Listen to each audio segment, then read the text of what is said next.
কি অদ্ভুত ও বিস্ময়কর মৃত্যু! এই যে পদ্মা সেতুতে যে ঘটনাটা লাইভ করার সময় যে আইনজীবী মারা গেছেন, এই ঘটনাটা দেখেন বিস্ময়কর। পদ্মা সেতুতে তারা যখন উঠে একটা লাইভ করে তার বন্ধু তার পেছনে ছিল। সে লাইভ করতে করতে আসলে মারা যায়। দেখেন যে এই আইনজীবী তার কাজ সেরে বাড়ির দিকে রওনা হচ্ছেন, ঢাকাতে ফিরছেন।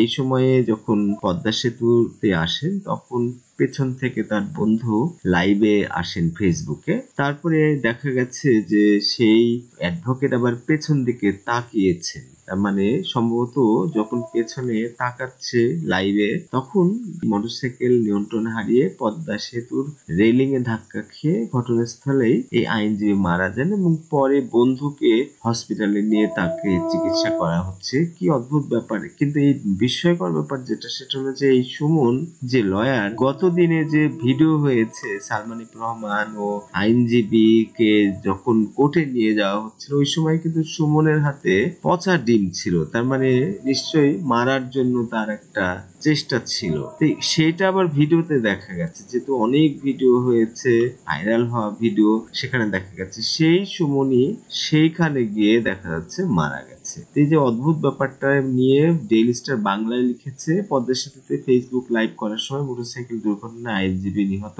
বৃহস্পতিবার ঢাকায় আদালতে কার্যক্রম শেষ করে আইনজীবী সুমন মোটরসাইকেলে বন্ধু আতিককে নিয়ে গ্রামের বাড়ি ফিরছিলেন। পদ্মা সেতুতে মোটরসাইকেল চালিয়ে ফেসবুক লাইভ করছিলেন এক আইনজীবী। হঠাৎ নিয়ন্ত্রণ হারিয়ে মোটরসাইকেলটি সেতুর রেলিং এ ধাক্কা দিলে নিহত হন তিনি। বৃহস্পতিবার দুপুরে পদ্মা সেতুর দক্ষিণ টোল প্লাজা সংলগ্ন এলাকায় এই দুর্ঘটনা ঘটে। পদ্মা সেতু দক্ষিণ থানার ভারপ্রাপ্ত কর্মকর্তা ওসি শেখ শরীফুল আলম দি ডেইলি স্টারকে এ তথ্য নিশ্চিত করেছেন।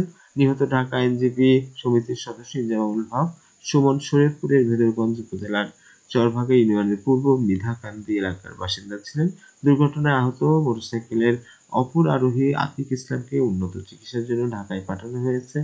পদ্মা সেতু দক্ষিণ থানা ও ফেসবুক লাইভ সূত্রে জানা যায়, বৃহস্পতিবার ঢাকায় আদালতে কার্যক্রম শেষ করে আইনজীবী সুমন মোটরসাইকেলে বন্ধু আতিককে নিয়ে গ্রামের বাড়ির উদ্দেশ্যে রওনা দেন।